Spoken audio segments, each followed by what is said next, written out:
안녕하세요. 안녕하세요. 네, 식사요법 같이 진행할 이경연이라고 합니다.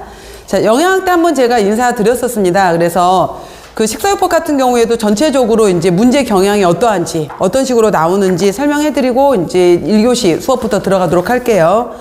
먼저 식사요법 이론서 앞에 차례 부분을 봐보시게 되면은 쭉 차례가 나와 있죠. 그래서 식사요법 같은 경우에는 1교시 문제예요. 그래서 1교시 문제 60문항, 60문항 이렇게 해서 크게 두 과목이 있고요.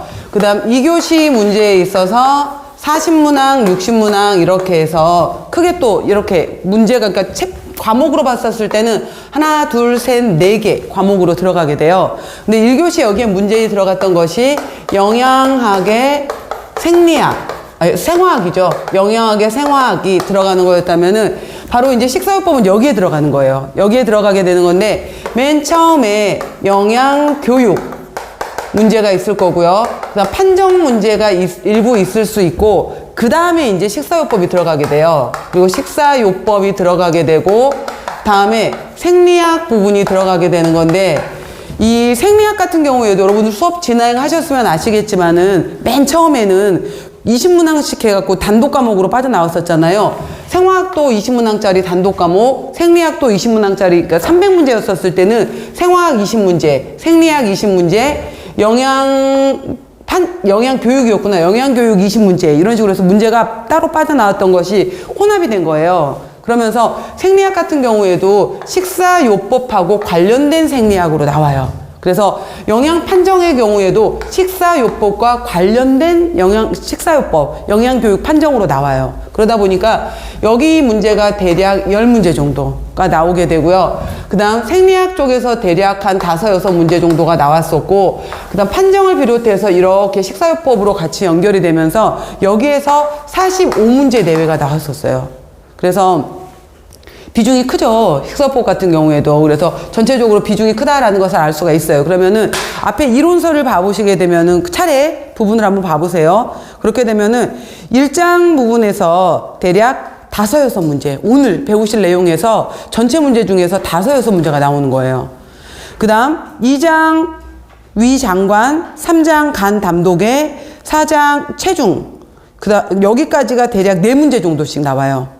4문제 정도씩 2장에서 4문제, 3장에서 4문제, 4장에서 4문제. 그 다음에 5장에 나와 있는 당뇨 같은 경우에는 시험 문제 굉장히 잘 나오는 부분이에요. 그래서 무려 6문제 정도씩 나와요. 당뇨 파트에서만. 그 다음에 심혈관계 질환 같은 경우에도 5, 6문제. 이쪽도 많이 나오고요. 신장질환 역시 5, 6문제 나오고 신정질환 파트 같은 경우에는 특히 생리학 문제랑 연결시켜서 잘 나오는 부분이에요. 그 다음 빈혈 같은 경우에도 2문제 정도, 암의 경우에도 최근에 문제 비중이 좀 늘었어요. 2문제 정도. 그 다음 밑에 면역, 수술 및 화상, 호흡기 질환, 이 면역 쪽으로 해서 알레르기가 들어가거든요. 그래서 이쪽으로 관련해서도 3문제 정도가 나오고요. 신경골격계 질환 이쪽으로 해서 1문제, 2문제 정도. 그 다음 선천성 대사장애, 내분비 조절 장애로 해서 여기에서도 1, 2문제 정도가 나와요. 그래서 전체적으로 이렇게 골고루 문제가 많이 나오고요. 또 이제 제가 비중에 따라서 이거는 기출문제다. 이러한 부분은 반드시 공부를 하셔야 된다. 외우셔야 됩니다. 이런 것들 제가 집중적으로 같이 이제 공부하도록 할 거예요. 그래서 식사요법도 이제 재밌게 잘 진행했으면 좋겠고요. 그 다음 제가 영양학 시간에도 말씀드렸었지만은 우리 영양만점, 위생만점 카페 있잖아요. 그 카페 서로 간에 정보 공유 잘 하시고 잘 활용하셨으면 좋겠습니다. 자, 오늘은 이제 본격적으로 수업 제1장 지금 들어가 보도록 할게요. 1장 보시면은 제가 5문제에서 6문제가 나온다라고 말씀을 드렸잖아요. 그래서 굉장히 중요합니다. 제1장 식사요법의 개요라고 했는데요. 크게 봐보세요, 여러분들. 큰 제목으로 보시게 되면은 여기 1장 제가 이제 수업 시작할 때마다 가장 중요한 챕터별로 키워드가 뭔지를 얘기를 해드릴 텐데 오늘 배우실 내용 중에서는 가장 중요한 키워드가 첫 번째가 영양관리 과정이라고 해서 Nutritional Care Process라고 해서 NCP라는 용어가 굉장히 중요해요. 작년, 재작년 모두 이 NCP 부분에서만 2문제씩이 나왔어요. 이쪽에서만 가지고서도 2문제가 문제로 나올 수 있는 거고요. 두 번째 해당이 되는 파트가 바로 이제 진행이 되게 되면은 병인식을 분류 하는 방법. 그래서 여기에 들어가게 되면은 여기에 이제 우리가 뭐 연식, 그다음에 뭐 유동식, 연식, 경식, 상식 그렇게 해서 병인식을 어떻게 분류할 것이냐라는 것도 당연히 나오는 문제 파트예요. 세 번째 키워드에 해당이 되는 것이 영양 투여 방법이에요. 그래서 2019년도, 20년도 모두 이 투여 방법에서 문제가 한두 문제씩이 계속 나오더라고요. 그러니까 과거에 이쪽이 그렇게까지 많이 깊게 나오지는 않았었는데 여기에서 경관급식법, 정맥영양법 이렇게 해서 이쪽이 많이 비중이 커졌어요. 그 이유가 뭐냐면은 왜 비중이 커졌냐면은 영양사 시험 문제 같은 경우에도 전체적인 사회적인 흐름을 따라가요. 근데 요즘에 요양원이라든지 요양병원이 많이 생겼잖아요. 그리고 이제 병원에 입원하신 분들의 경우에도 요즘에는 연세에 드신 분들이 많다 보니까 경관급식을 하시는 분들이 많아요. 그리고 정맥 투여하시는 분들이 많아요. 그러다 보니까 그 병실에 누워서도 식사로 이렇게 식판에 배달되는 식사를 드시는 게 아니라 실제로 호스를 꽂고 계시는 경관급식 환자분들이 굉장히 많이 계시거든요. 연세들이 많아지시다 보니까. 그래서 전체적으로 최근에 경관급식 문제, 정맥 영양 문제가 계속 꾸준히 나오고 있는 추세예요. 그 다음 네 번째 해당이 되는 것이 바로 이제 식품 교환군표 활용하는 거. 역시 이것도 빼놓지 않고 꾸준히 나오는 부분이에요. 그래서 여기에서 이렇게 일장의 키워드는 4개다라는 거예요. 그래서 영양관리과정, 병인식의 분류, 그 다음에 영양투여 방법, 식품교환군표. 그래서 오늘 이번 첫 번째 시간이 끝난 다음에 내가 빈 종이를 가져다 놓고 나서 이것이 무엇인지 쓸 수 있는지, 병인식을 내가 분류할 수 있는지, 그 다음에 경관급식과 정맥영양의 특징, 하고 방법을 내가 얘기할 수 있는지, 식품교환군표를 내가 표를 그려놓고 나서 계산을 할 수 있는지. 어렵습니다, 여러분들. 쉽진 않아요. 그래서 아까 제가 1교시 문제, 2교시 문제 부분에서 여기에서 메인 과목은 영양학이었고 여기에서 가장 메인 과목은 식사요법이었고 그 다음에 2교시 첫 번째가 식품학, 그 다음에 조리원리. 제가 이제 조리원리 부분도 강의를 할 건데요. 그 다음에 식품학 조리원리에 이제 미생물, 식품 미생물까지 같이 들어가게 돼요. 그래서 여기는 식품학도 중요하고 조리원리도 중요해요. 그 다음에 여기 이제 마지막 60문제에 해당이 되는 데가 여기에가 이제 급식 경영, 그 다음에 단체 급식, 그 다음에 식품 위생, 그 다음에 위생 법규까지 해서 여기에 이제 이렇게 들어가게 되는데 여기에서 가장 많은 비중을 차지하고 있는 것은 당연히 단체 급식 부분이에요. 그래서 이렇게 이제 가장 문제 비중이 큰 과목들이 5개 정도가 있거든요. 근데 여기 있었을 때 꼭 해마다 어려운 파트가 하나씩 있어요. 야, 전체적으로 문제 괜찮았는데 이번엔 영양학이 진짜 어렵지 않았어? 이런다든지 아니야, 이번에는 식품학이 어려웠던 것 같아. 근데 최근에, 그 다음에 단체급식 같은 경우에도 최근에는 이론보다는 실무 위주로 많이 들어가요. 그러다 보니까 경영 쪽 파트 문제들도 종종 예전에 비해서 많이 나오는 부분이거든요. 그런데 여기에서 의외로 학생들이 굉장히 공부하시는 분들이 어려워하는 부분이 바로 식사요법이에요. 아마 여러분들도 한 번 정도씩 시험을 봐보셨으면 그때 식사요법 도대체 무슨 말인지 난 모르겠더라. 똑같은 식사, 여러 가지 식재료 주고 나서 어떤 환자한테는 이거 주라 그러고 어떤 환자한테는 이거 주라 그러고 식단 찾으라 그러고 도대체 뭐야? 그러니까 굉장히 많이 학생들이 최근에 어려워하는 부분이 바로 식사요법 부분이에요. 그래서 제가 이제 그 식사요법을 같이 들어가게 될 텐데 식사요법의 오늘 첫 번째 시간은 이러이러한 내용들이 식사요법의 개요입니다 라고 얘기를 할 건데 거기서도 아까 제가 시험 문제가 5문제가 나온다 그랬잖아요. 그리고 이제 본격적으로 들어가게 되면은 아까 우리가 차례에 있었던 것처럼 예를 들어서 소화기계 질환이 있다. 그 다음에 쭉 연결이 되고 나면은 여기에는 이제 소화기계 질환이라는 것은 하나만 설명해 볼게요. 소화기계도 있고 그 다음에 심혈관계도 있고 쭉 비뇨기계, 신장질환 파트도 있고 이제 여러 가지 파트가 쭉 나오게 되는데 소화기계 질환이라는 것은 입에서부터 우리가 음식을 섭취를 해서 구강에서부터 식도로 음식물이 내려와서 위에 있다가 소장으로 내려와서 찌꺼기들이 대장으로 내려오는 과정까지 쭉 관련되는 질환들이 다 나오는 거예요. 어떤 거? 일단 입에서는 못 삼킨대, 연화곤란. 식도에 염증이 있을 때, 역류성 식도염이 있어서 통증이 너무 심하대. 위 급성 위염, 만성 위염이 있대. 소장 부분에서 소화 흡수가 안 된대. 설사가 있대. 그 다음에 대장 부분으로 내려오게 되면 변비가 있대. 여러 가지 질환 내용들 쭉 얘기를 할 거예요. 그러면은 이 질환들의 어디가 안 좋은지 그 증상이 뭐였어? 왜 생겼어? 왜? 이 질환이 생긴 이유가 뭐야? 왜 생겼어? 그러면은 치료를 어떻게 할 건데? 라고 했었을 때 치료의 방법에서는 수술로 치료를 할 수도 있고 약물로 치료를 할 수도 있고 식사로 치료를 할 수도 있어요. 근데 수술로 관련된 치료는 병원에서 의사가 할 거예요. 그 다음에 약물하고 관련된 것은 약대 쪽에서 공부를 하는 거예요. 그러면은 우리는 식사를 통해서 치료할 수 있는 요법에 해당이 되는 영양사들은 식사요법을 바로 공부를 하는 거예요. 그래서 질환 증상이 왜 어떻게 갑자기 새벽 시간에 너무 빈속인데 막 통증이 너무 심했어. 그리고 음식만 먹으면 소화도 안 되고 트름이 계속 올라와. 그래서 그러면 이 질환이 왜 생겼어? 알고 봤더니 내가 식사를 너무 불규칙적으로 한 거예요. 짜고 맵고 너무 자극적인 음식을 많이 먹은 거예요. 이러한 것들 왜 생겼는지를 찾아야 돼요. 그러면은 이 사람한테 식사요법을 어떻게 해줄 건데 일단 규칙적으로 조금씩 먹어. 그 다음에 자극적이고 짜고 맵고 한 음식들은 빼. 그럼 짜고 맵고 한 자극적인 음식들이 뭔데? 너무 달고 너무 짜고 향신료 중에서는 고춧가루, 후추 이런 것들 너무 자극적으로 사용하는 것들은 좀 빼. 이제 이런 식으로 해서 들어가는 게 식사요법이에요. 그래서 증상에 따라서 왜 발생이 되었는지, 그러니까 왜 발생이 되었는지를 알아야 되다 보니까 그래서 여기 식품화학 우리 여기 식사요법 부분에서는 그래서 생리학이 따라 들어가는 거예요. 왜? 그래서 위에 어떤 반응이 생겼는데, 식도에 어떤 반응이 생겼는데, 소화효소가 어떻게 됐는데, 호르몬이 어떻게 됐는데, 그러다 보니까 바로 여기에서 생리학 공부를 하게 되는 거예요. 생리학하고 그래서 연결이 되어 있는 거고요. 따라서 우리는 수술요법도 아니고 약물요법도 아니고 바로 식사요법으로 들어가는 치료법인 거예요. 그래서 각각의 이제 이러한 것들을 공부하게 되는 것이 바로 식사요법 부분이다라는 거예요.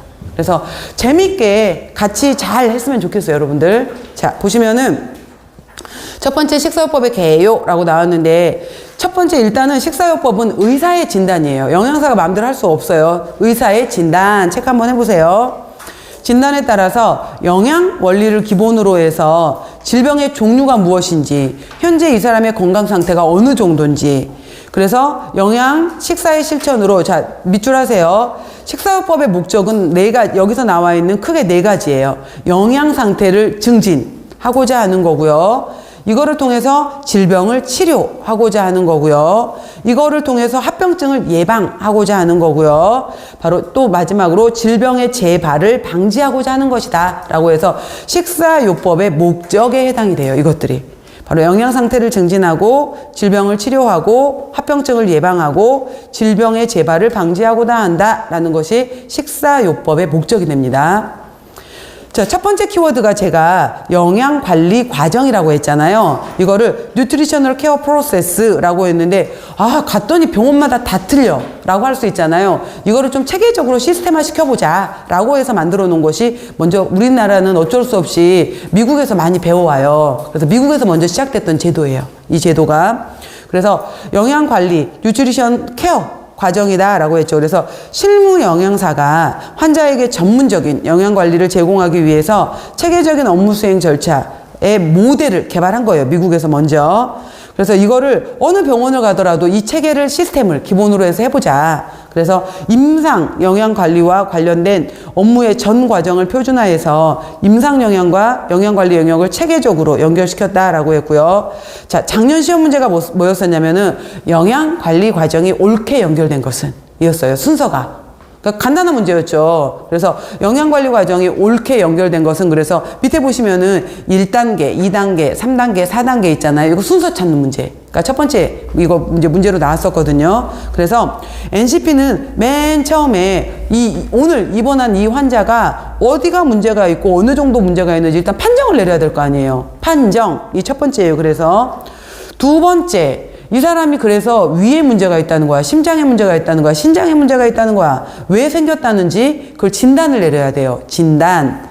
자, 그러면은 우리가 이 사람을 어떤 식으로 교육을 시킬 건지, 그러니까 식사요법을 교육을 시킬 건지, 아니야. 이 사람은 식사요법이 문제가 아니라 정신적 치료가 먼저인 것 같아. 그래서 왜 우리가 비만 환자들 같은 경우에도 폭식장애 환자들도 정신과적 치료가 먼저거든요. 그럼 간호사한테 먼저 보내야 될 것 같아. 신경정신과로 먼저 보내야 될 것 같아. 그 다음에 뭐 어떤 교육, 어떤 걸 이 사람한테 먼저 해줘야 될까? 이거를 영양중재라고 하는 거예요. 중재. 그 다음 이 사람이 잘 따라오고 있는지 모니터링 계속 해봐야 될 거 아니에요. 모니터링하고 평가한다라고 해서 순서 알아놓으셔야 돼요. 여러분들 4가지 단계로 구성되어 있다. 서로 다 연결되어 있는 거죠. 그래서 잘 외우세요. 자, 같이 읽어볼게요. 영양관리 과정을 영어로 대문자로 뭐라 그런다고요? NCP라고 해요. 자, 1단계 환자가 들어오면 뭐부터 해라? 영양 판정.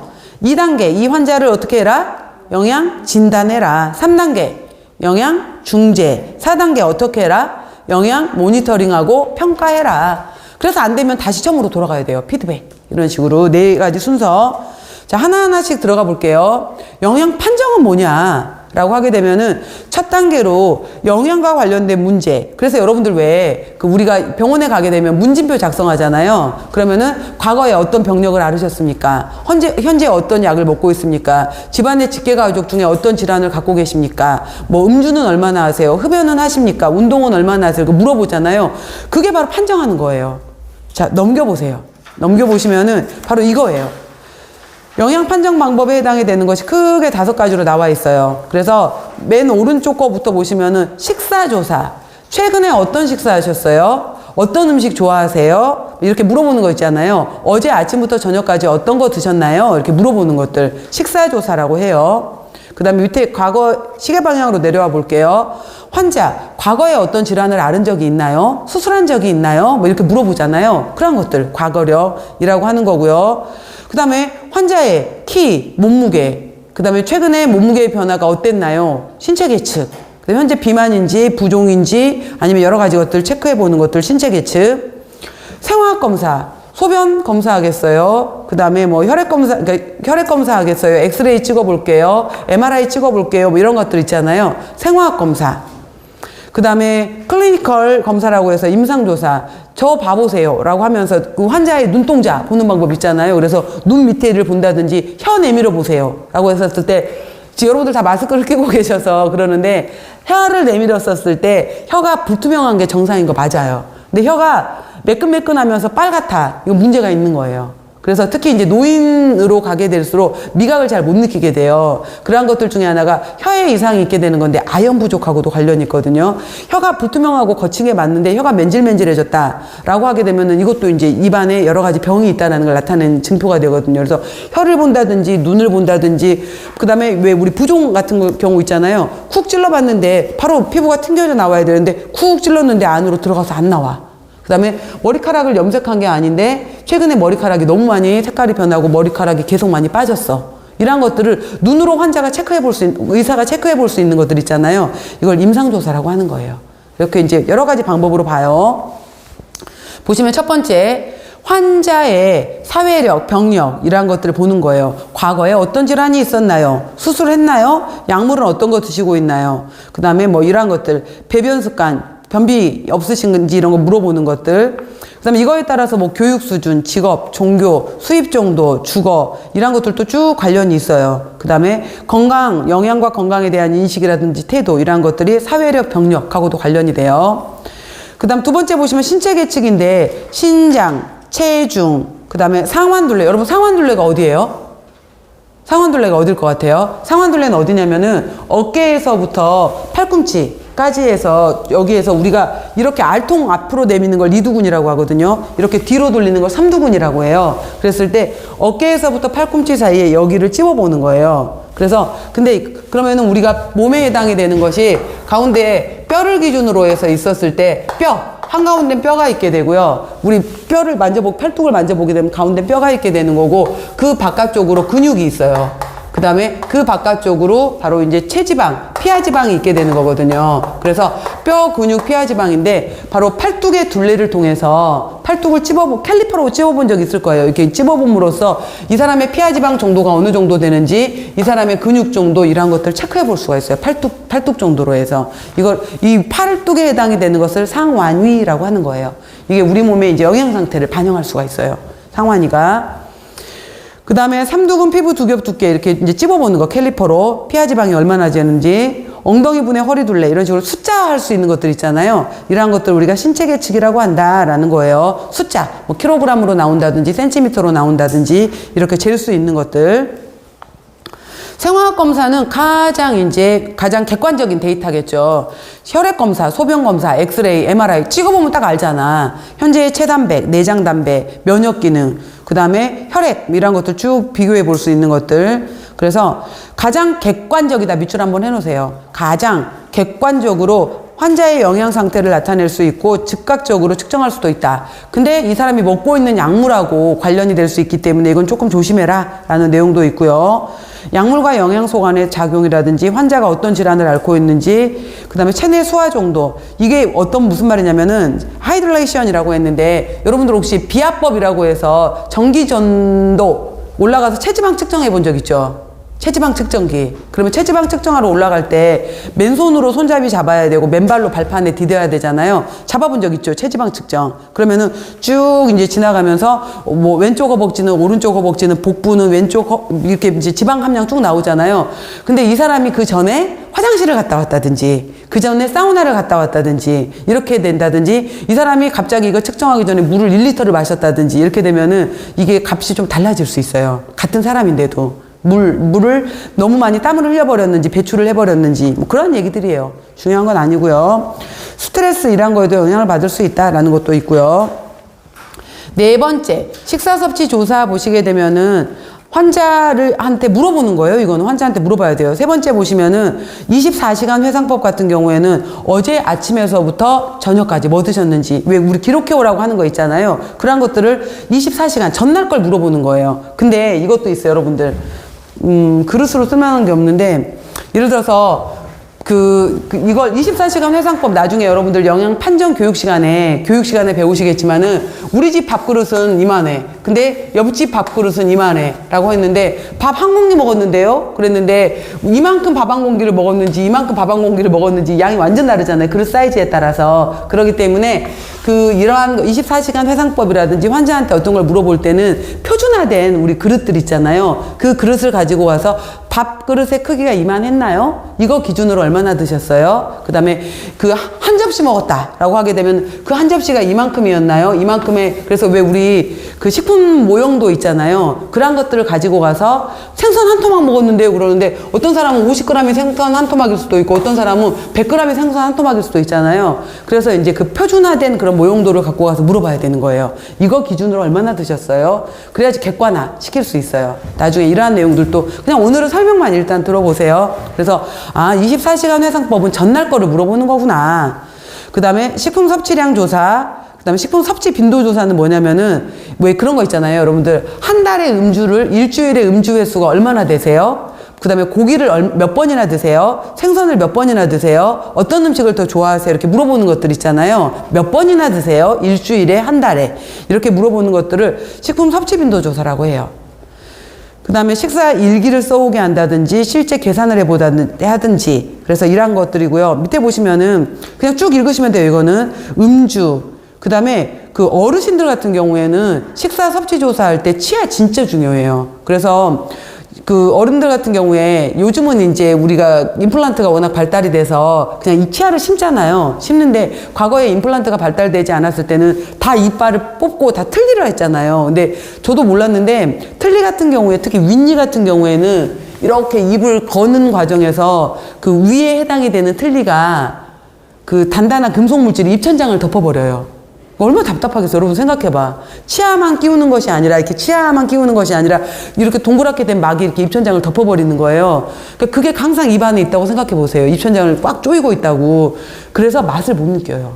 그래서 틀니를 하고 있게 되면은 이게 내가 진짜 제대로 씹고 있는 건지 입에 들어왔을 때 이게 향도 제대로 못 느끼고 맛도 제대로 못 느낀대요. 그래서 어르신들의 경우에는 치아 손실 여부가 음식 섭취하고 진짜 중요해요. 그래서 못 씹어, 뜯지를 못해, 아파서 못 먹어 이렇게 말하는 것들. 그래서 치아도 굉장히 중요해요. 여러 가지. 그래서 이러한 여러 가지 의치 사용 여부, 그 다음에 신경성 식욕 부진, 입맛의 변화, 미각의 상실, 저작, 씹지를 못해, 삼키지를 못해, 문화와 종교에 따른 식품 선택의 제한. 이건 뭐냐면은 그냥 들으시면 돼요. 문화와 종교에 따른 식품 선택의 제한은 나는 이슬람교도야. 그러면은 돼지고기 먹지 마세요. 난 힌두교야. 소고기 먹지 마세요. 그 다음에 우리나라 뭐 기독교 종교 중에서도 뭐 그 제7일 안식일교회 이런 데는 또 육류 섭취 과다한 거 금하잖아요. 뭐 여러 가지 종교에 따라서 또 음식을 안 먹는 것들, 이러한 것들도 굉장히 중요하다. 그 다음에 외식의 빈도, 또 드시고 있는 약이 뭐가 있는지 이런 것들도 식사 섭취 조사하고 관련이 되어 있더라라는 거예요.